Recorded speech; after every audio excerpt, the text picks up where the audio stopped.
So কিভাবে করে booth পর্যন্ত হচ্ছে এই ছাত্র শিবিরের নাম সম্বন্ধিত লিস্টগুলো গেল, এটা হচ্ছে আমাদের প্রশ্ন।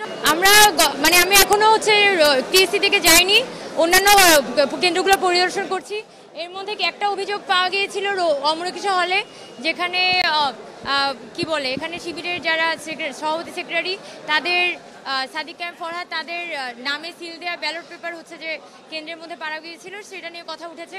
পাশাপাশি হচ্ছে আমরা একটা জিনিস স্বচক্ষে আমরা দেখেছি যে শহীদুল্লাহ হল, এফএইচ হল, অমরকিশোর হল, সেখানে আপনার শিবির সমর্থিত প্যানেল, যেটা সবাই সন্দেহ করছিল যে শিবির সমর্থিত প্যানেল, কিন্তু সবাই স্বতন্ত্র প্রার্থী হিসেবে দাঁড়িয়েছিল।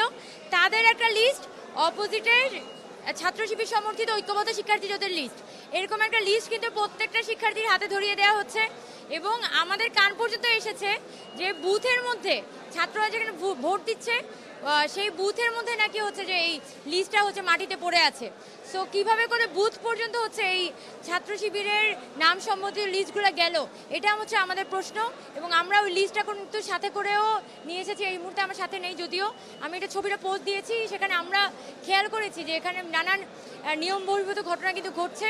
এখন আমাদের কোশ্চেন, ন্যাচারাল ব্যাকটেরিয়ালাইসিসের সুরক্ষায় ফ্রেশ ও অ্যাক্টিভ সব সময়। এখন ধুলাবালি জীবাণু ঘাম ক্লিন বোল্ড রিমার্ক, যেখানে হলগুলোর মধ্যে সবাই স্বতন্ত্রভাবে দাঁড়িয়েছে, ওই অর্থে কোনো প্যানেল দাঁড়ায় নাই, তাহলে কিভাবে করে স্বতন্ত্র প্রার্থীদের একটা তালিকা এবং অপোজিটে সাদিক কায়েম ফরহাদের তালিকা দিয়ে হচ্ছে লিস্ট প্রত্যেকটা অনাবাসিক শিক্ষার্থীর হাতে ধরানো হচ্ছে, এটা আমার প্রশ্ন। আর দ্বিতীয়ত হচ্ছে সর্বশেষ রোকেয়া হলের ঘটনাটি আমরা শুনেছি যে এখানেও সেম একটি ঘটনা হয়েছে, কিন্তু বিষয়টা আসলে কতটা সত্য মিথ্যা এটা আসলে আরেকটু পর্যালোচনার বিষয় আছে। আমি কেন্দ্রে একটু পরে যাব, তখন দেখবো। আমি এই মুহূর্তে এই যে সিনেট ভবনের যে ভোট কেন্দ্র সেটা পর্যবেক্ষণ করার জন্য এসেছিলাম। এই সাথে দেখলাম যে সব পক্ষের মধ্যেই একটা বলা যায় সব পক্ষে এখানে একটা অবস্থান করছে এবং সবাই আসলে কড়া নজরদারি করছে যাতে কোনো ভোট কারচুপি না হয়। এখনো পর্যন্ত আমি আসলে আশাবাদী যে আমি সর্বোচ্চ আশাটাই রাখতে চাই যে যেভাবে করে আসলে অনাবাসিক স্টুডেন্টরা এসেছে, ফিমেলরা ভোট দিতে এসেছে, আমার মনে হয় যে এখানে এই কাস্টিংগুলো যদি কাউন্ট করা হয় তাহলে কিন্তু 90-95% আমরা আসলে ভালো রিয়েল কাস্টিংই পাচ্ছি।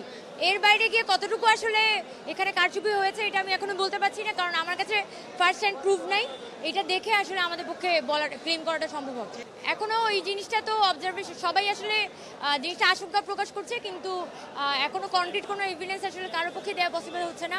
তো আমরা কনক্রিট এভিডেন্সের ভিত্তিতে আসলে কথা বলবো। আমি যেটা বলতে চাই, যেখানে সুষ্ঠু এবং নিরপেক্ষভাবে এখানে ভোট হওয়াটা ইম্পর্টেন্ট, যেহেতু 17 বছরের স্বৈরাচারী শাসনের পরে আমরা এখানে এসে পৌঁছেছি।